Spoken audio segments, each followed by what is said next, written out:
Hey Dad, what's the best bit of advice you can give to me and David, my new partner, to build up our credit profile?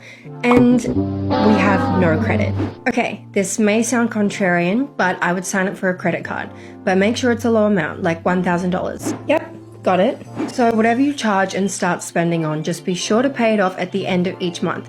You see, here's the logic. The card companies want you to use their cards as much as possible, but kind of never really pay it off. Hence, that's how they make their large profits from fees from cards that never get paid off. But in your case, you will be paying it off at the end of each month. So don't go over $1,000 per month in spending, and make sure you have the funds to pay that off. So after about 6 to 8 months, you'll have started to earn credit and a credit score. As the credit score gets stronger, you can apply for larger amounts of credit or even your first home loan. So where can I learn more of these tips? Download the 1060 app. They have heaps of tips about real estate and heaps of homes for sale. Oh, that's the app. It's kind of like Zillow, but more like TikTok, where all the houses for sale have short videos. That's the one.